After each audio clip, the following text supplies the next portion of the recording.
Hello dear students मु सिपुन आपण मानकु smart study in Odia channel को स्वागत करुछि। आज टॉपिक अछि +3 रे खाता किपरि चेक हुए। कारण जदि गोटे पिला जो माने अबिका भी रिसेंटली +3 फर्स्ट ईयर एडमिशन करछ से मानकर निहाती जानिया दरकार एबे थारु जे खाता किपरि चेक हुए। से माने जदि खाता किपरि चेक हुए न जानिबे तेबे से माने परीक्षा रे बहुत हैरान हे जे पिला माने बहुत हैरान हे जे से माने उत्तर लिखिला बेले भलरे प्रेजेंटेशन करि परिबेनी जहा फल एग्जामिनर जे देखिबो खाता को से कौन करियो ना मार्क काटी काटी जेबो। +3 रे जेपरि +2 10th रे फेल सिस्टम अछि +3 रे फेल नाही सेटा को बैक कह जे कौन कह जे ना बैक अर्थ पिला माने जदि कोनोसी भी पेपर कोनोसी भी विषय रे फेल बैक हे जाउछंती से पेपर टा को से माने आउ थरे से सब्जेक्ट को परीक्षा देखि ताको क्लियर करिवे माने ताको आउ थरे एग्जाम देबे तांको तळ बैच पिला मानक सहित सेटा पुनी पास करले ताको बैक टा को क्लियर कर देबो। बुझिला +3 रे एक्चुअली खाता किपरि देखा जाय देख पिला माने +3 रे खाता भलरे देखा जाए नहीं कारण बहुत सारा पिला एमती भी अच्छा जो माने 20 फाड़े लेखिक आसिकी पास हो जाउछंती 25 फाड़े लेखिकी भी पिला अच्छा फेल हो जाउछंती। ता कारण कौन देख जो माने भी कहउछंती आमे 25 फाड़े 30 फाड़े 32 फाड़े भी पिला लिखि दउछंती से माने एक्चुअली लेखंती कौन पिला माने जदि गोटे लॉन्ग क्वेश्चन पड़ीची वायु प्रदूषण सपोज गोटे लॉन्ग क्वेश्चन पड़ीची बुझेला वायु प्रदूषण एक्चुअली आंसर केते फाड़े हबो अति बेसी रे 2 रु 3 फाड़े आंसर एक्चुअली तार आंसर 2 रु 3 फाड़े हबो लॉन्ग क्वेश्चन पे किंतु पिला कोन करंती ना वायु प्रदूषण जगह रे से तांकर निज कहानी गप सब लिखिकी पळे आसंती बुझेला सेटा को से माने 6 फाड़े लिखि दंती गोटाए लॉन्ग क्वेश्चन वायु प्रदूषण पड़ीची से माने वायु प्रदूषण 2-3 लाइन लिखिकी तापर तांको गप कहानी लिखि दंती जा फल एग्जामिनर जे देखे खाता सेटे मार्क काटी दिए। आ गोटे कथा पिला मानकर बैक हेबार आ गोटे कारण हेउची से माने कोन करंती जदि फास्ट 1 मार्किया प्रश्न अछि ताबे 2 मार्किया 3 मार्किया लॉन्ग क्वेश्चन से पार्ट वाइज आसे पिला माने क्वेश्चन तमर जते फर्स्ट सेमेस्टर एग्जाम तमे दबो से पार्ट अनुसार आसे पार्ट आई रे 1 मार्क पार्ट डबल आई रे 2 मार्क पार्ट ट्रिपल आई रे 3 मार्क आईवी रे लॉन्ग क्वेश्चन तमर आसियो। पिला माने जो माने कि भी बैक होउछंती से माने कोन करसंती गोटे लॉन्ग क्वेश्चन या कर देबे ताबे 2 मार्किया 2टा कर देबे ताबे 3 मार्किया ताबे 1 मार्किया एपट सेपट करिका द्वारा एग्जामिनर तांको मार्क को काटी दंती जहा फल से कोन बैक होई जानती हैला। +3 रे एक्चुअली पिला माने खाता टा को जदि डीपली देखा जाए तबे बहुत सारा पिला बैक हेबे बट +3 रे प्राय 99% पिला पास हो जाउतंती 1-2% पिला बैक लागुछंती काहे ना +3 रे पिला खाता बिल्कुल भी भले डीपली देखा जाउनी जेपरि तमरो 10th आ +2 रे देखा जाउतला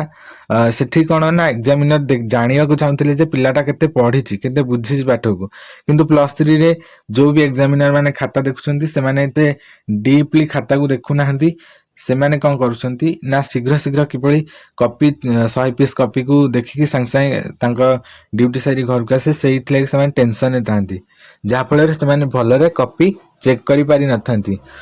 आ कोन ना +2 रे जेपरि गोटे कॉपी +2 रे जने जदि एग्जाम दबो तार गोटे कॉपी को एग्जामिनर 10 रु 15 मिनिट चेक करंती किंतु +3 रे कोन हुए ना पिला माने जो 25 पाए हो एग्जामिनर कोन करिवे 5 मिनिट की 3 मिनिट भीतर ताको देखिकी सारी देबे 5 मिनिट बुझले पिला माने जदि तमे 6 मास पढ़ी की सेमेस्टर एग्जाम दउछ गोटे पेपर एग्जामिनर जदि 3 मिनिट रे ताको देखियो ताले से को टाइप रो देखियो तमे भाबुथाओ से कौन करिवे ना टिके पढ़ी देबे देखिले जोरा मार्क मन माने भलो देखा होची भलो आंसर देखुची मार्क दे चली जोगुरा भी तांको टिके ऑकवर्ड फीलिंग होची जोरा देखा जाउनी भले जोरा बुझी होनी सेरा से माने कोन छकी पकेगी काटी देबे। आ लॉन्ग क्वेश्चन तमे किपर लिखियो लॉन्ग क्वेश्चन ने तमे मार्क उठेरा प्रोसेस अछि लॉन्ग क्वेश्चन ने तमे प्रथमे हेडिंग पॉइंट देबो कोन देबो ना हेडिंग पॉइंट तापरे तमे ता बॉडी पार्ट से टॉपिक ऊपर किसी लिख लास्ट को तुम पिलाने कंक्लूजन रख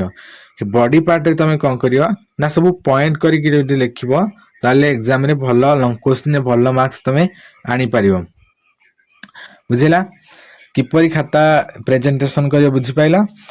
प्रथम कथा होची तमे सिस्टमैटिक बा सीरियल वाइज करियो पार्ट आई करियो आग पार्ट डबल आई नंबरिंग करियो आ गोटे लॉन्ग क्वेश्चन अटेंड कला बेले तमे पॉइंट देखी उत्तर लिखियो जेकोसी भी लॉन्ग क्वेश्चन हो हिस्ट्री हो पॉलिटिकल हो इकोनॉमिक्स हो एजुकेशन हो जहाँ भी हो तमे पॉइंट वाइज ताकू लॉन्ग क्वेश्चन लिखिबो हिस्ट्री पॉलिटिकल इकोनॉमिक्स जिते सब रॉयल सब्जेक्ट एरा टिके डीपली खाता देखा जाए बट जिते सब ट्रेडिशनल सब्जेक्ट जमती संस्कृत हैला एजुकेशनल हैला एगुडी को कोन खाता ते भलरे देखा जाए नाही एग्जामिनर माने अल्प टिके लिखिथिले भी तांको मार्क दे देबे जो मान भी हिस्ट्री पॉलिटिकल साइंस इकोनॉमिक्स अच्छी से माने ई चैनल सहित जोड़ी हो जाओ regular class free class notes PDF सब दिया जाव दयकरी चैनल को सब्सक्राइब करने सहित सांग साथी को शेयर कर जो माने भी एबे +3 रे एडमिशन करिसंती +3 रे जदि भल मार्क आनिया को चाहउछंती A+ आनिया को बा O आनिया को चाहउछंती ताहले भलरे आजी ठारू पिला माने एबे ठारू परिश्रम करिया लागी पड़ कि परीक्षा रे किभली तमे इंटरनल कथा छाड़ इंटरनल कॉलेज कथा सेटा इंटरनल कथा छाड़ तमे मेन फोकस कर तमरो सेमिस्टर एग्जाम को थी ना तमे सेमिस्टर एग्जाम रे तमे अधिक फोकस कर बुझेला सेमिस्टर रे तम बड़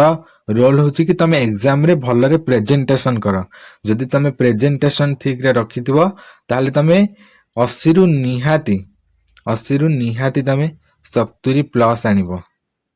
एपटे जदि कॉलेज देथिबो 18 किंबा गोटे गोटे कॉलेज 19 दे दोसंती ताल तमे केते हैला 89 रु 90 भी तमे रखि दबो गोटे पेपर रे जदि भलो +3 कॉपी रे तमे आंसर लिखिछ सेति लागि आजी ठारू सतर्क है कि पाठ पढ़ा लागि पड़ जमारू भी याड सड फालतू रे न पड़ी कि तमे केवल +3 नोट्स सब पढ़ी दियो लॉन्ग क्वेश्चन को भले अटेंड करो एति कि थिला आजिर टॉपिक खाता किपर देखा तुम जानि पाइला बेसी डीपली देखा जानी थैंक यू फॉर वाचिंग।